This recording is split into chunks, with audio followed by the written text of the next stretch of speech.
அதிமுக பொதுச் செயலாளரும் முன்னாள் முதல்வருமான எடப்பாடி பழனிசாமி முன்னிலையில் கட்சியின் தலைமை பொறுப்பில் இருக்கும் அதிமுக எம்எல்ஏ ஒருவர் பேசிய பேச்சு தொண்டர்கள் மத்தியில் புதிய பரபரப்பை ஏற்படுத்தியிருக்கிறது.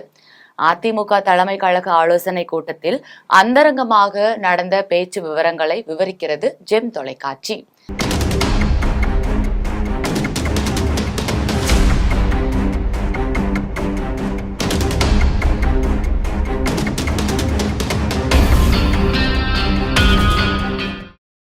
தமிழகம் முழுவதும் உள்ள அதிமுக நிர்வாகிகளை மாவட்ட வாரியாக அழைத்து தீவிர ஆலோசனைகள் நடத்தி வருகிறார் எடப்பாடி பழனிசாமி.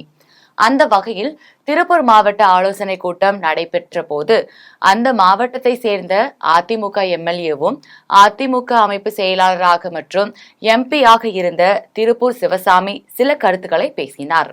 அவர் பேசும்போது அதிமுகவில் சில கீழ்மட்ட செயலாளர்கள் மாவட்ட செயலாளர்களின் பேச்சை கேட்பதில்லை. எனவே அப்படிப்பட்டவர்களை மாற்றம் செய்ய வேண்டும். தற்பொழுது அதிமுகவில் இளைஞர்கள் சேர்வது குறைந்து கொண்டு வருகிறது. பெரும்பாலும் திமுகவிலும் பாஜகவிலும் இளைஞர்கள் சேரத் தொடங்கியிருக்கிறார்கள்.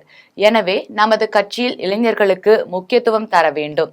அந்த வகையில் நமது கட்சி தலைவர்களின் வாரிசுகள் களத்தில் இறங்க வேண்டும். நமது எடப்பாடியாரின் வாரிசு அமைச்சர்கள் தங்கமணி வேலுமணியின் வாரிசுகள் பதவிக்கு வர வேண்டும். அப்படி இளைஞர்கள் பதவிக்கு வந்தால் கட்சி பலமாக இருக்கும் என அவர் பேசினார். அப்பொழுது கூடியிருந்த அதிமுக தொண்டர்கள் எழுந்து நின்று கை தட்டி அதனை வரவேற்றார்கள். அதிமுக தலைவர்களின் வாரிசுகள் அரசியலுக்கு வர வேண்டும் என்று திருப்பூர் சிவசாமி குரலுக்கு தமிழகம் முழுவதிலும் இருந்து அதிமுகவினர் ஆதரவு தெரிவித்து வருகின்றனர். இதனால் தொண்டர்கள் மத்தியில் புதிய பரபரப்பு ஏற்பட்டுள்ளது.